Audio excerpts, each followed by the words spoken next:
And to give you a perspective on this issue of hardline candidates, terrorists joining the Pakistani mainstream political process. Now, America is fighting for answers after another gun violence, this time in a newspaper office. At least 5 people were killed and several others injured when a gunman attacked a newspaper office at Annapolis in Maryland. The suspect, identified as a 32-year-old man by the name Jared Ramos, has been apprehended. Reports say that he held a long-standing dispute with the Capital Gazette paper and had attacked the newspaper in court as well as on the social media. Almost a year ago, the paper had published an article about the suspect sending numerous emails to women in which he called her vulgar names and asked her to kill herself. Television footage showed people leaving the building, walking through the parking lot with their hands in the air. A reporter for the newspaper described the scene in the newsroom as being like a war zone with staff hiding under their desks for safety. As a precaution, police has been deployed at offices of major media outlets in Baltimore and New York City. The Federal Bureau of Investigation is assisting local authorities in investigation. Meanwhile, President Donald Trump returned to Washington from Wisconsin after reports of newspaper shooting. Trump walked across the White House lawn without answering questions on the shooting. Earlier, the president had expressed condolence to the families of the victims. Any words about the gathering of the president? Can you talk about the active shooters in Annapolis? Could you please talk to us about the dead reporters in Annapolis? Mr. President, why do you keep talking Do you have any words of condolence for the families, Mr. President? Why are you walking away? Why won't you come and talk to us about that? Our investigative portion of this kind of breaks off into two different areas. One is the person of interest that we do have in custody. That person of interest is being interviewed as we speak by our Criminal Investigation Division.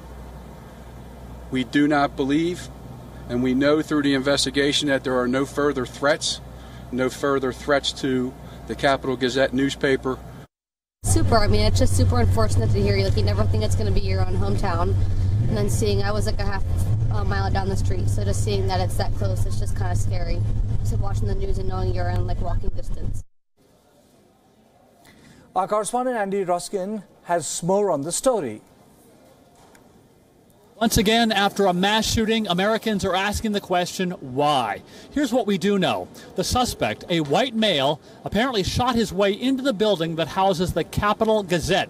That's the daily newspaper of the capital city of Maryland in Annapolis. And apparently, he started shooting, and authorities responded very quickly, within a minute or so. But by the time they did, there were several dead and injured as well.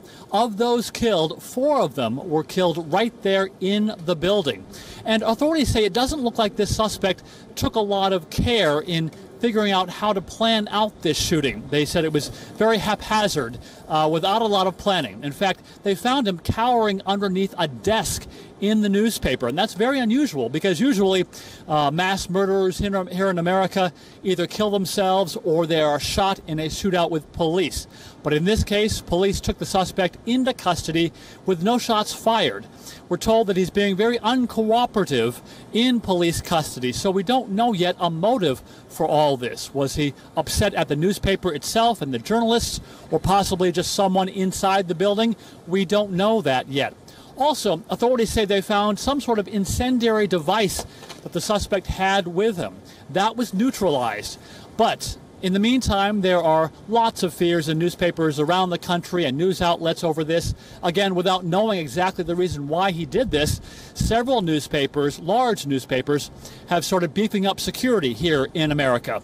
But this newspaper, the Capital Gazette in Annapolis, Maryland, is more of a smaller newspaper, not really a large outlet.